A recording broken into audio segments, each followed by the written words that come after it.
During the height of the Cold War, North American Aviation embarked on an ambitious project to construct a strategic bomber that would be capable of both deep penetration and nuclear bombing runs. This project, known as the XB-70 Valkyrie, was one of those projects.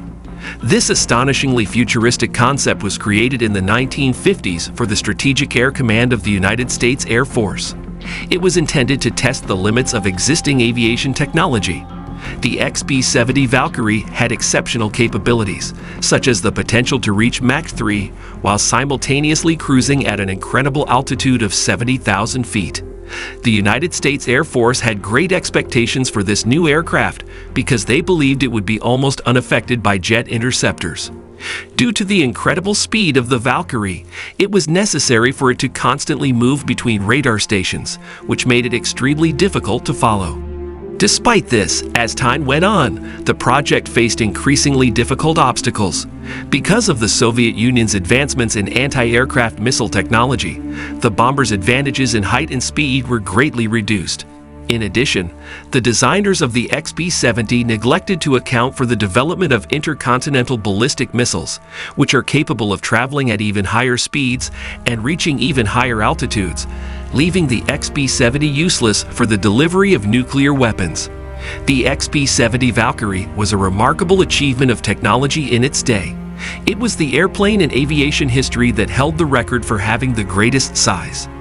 The airframe of the Valkyrie had a horizontal stabilizer position behind the crew compartment and a lengthy fuselage that ran from front to back. Its delta wings had a tremendous sweep of 65.5%, which provided exceptional lateral direction stability. Both the wings and the outer windshield could be moved in order to lessen the amount of air resistance experienced by the aircraft while it was in flight. This was done in order to improve the pilot's field of vision. Titanium was used extensively in the construction of the riveted fuselage, while stainless steel was used almost exclusively for the other components. A honeycomb-like structure made of stainless steel was used to decorate the exterior of the airplane. This technological marvel was powered by a total of 6 General Electric EJ93 turbojet engines, each of which was capable of producing an incredible 30,000 pounds of thrust on its own. Because of these engines, the XB-70 was able to keep an efficient airflow, which allowed it to reach a speed of Mach 3 at an altitude of 70,000 feet. As a direct result of this, it grew to become the largest high-speed experimental aircraft in the world. The information that was gathered during its testing would be extremely important in determining the direction both military and civilian aircraft design will go in the future. The primary goals of the Valkyrie program were to collect data on the vehicle's stability and handling characteristics, evaluate the vehicle's reaction to turbulent air, and investigate the vehicle's aerodynamic and propulsion systems. In addition, the operators wanted to record the levels of noise, as well as the airflow friction, in order to gain a better understanding of the extended noise pollution that was generated by the engines during taxiing, takeoff, and landing.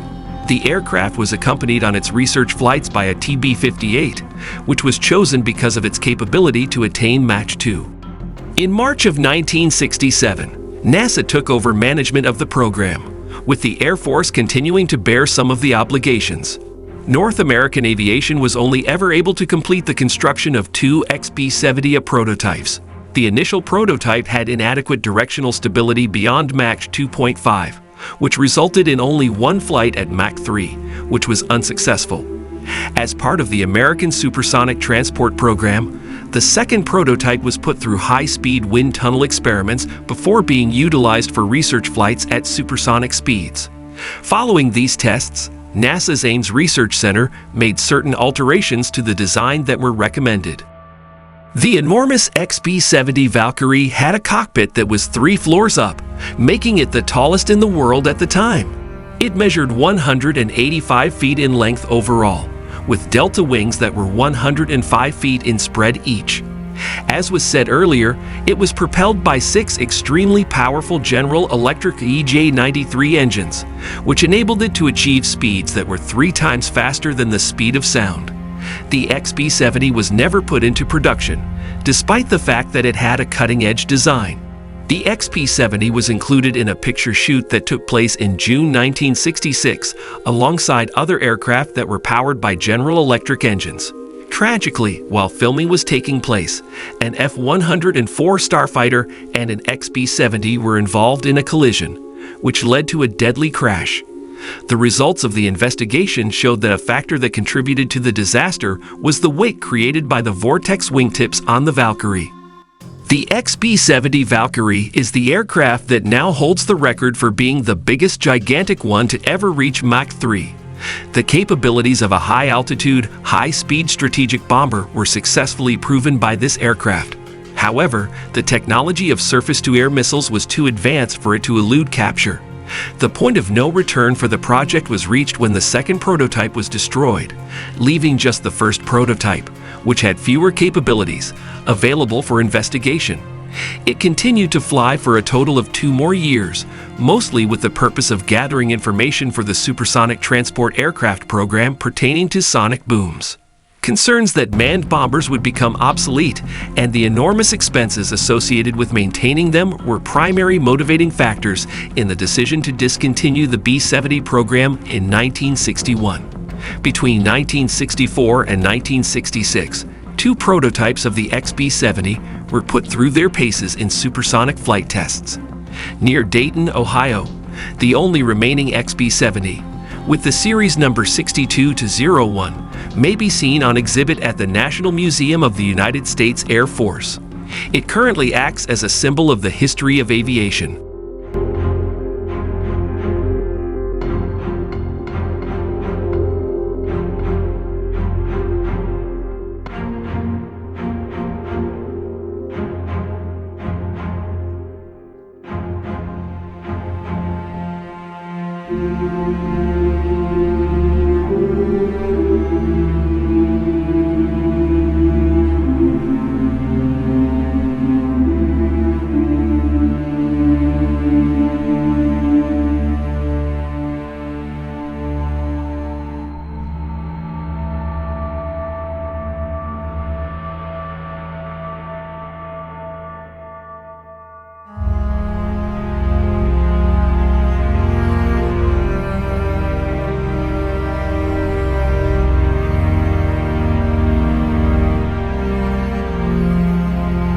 In conclusion, despite its technological accomplishments, the XB-70 Valkyrie encountered difficulties that ultimately led to its cancellation.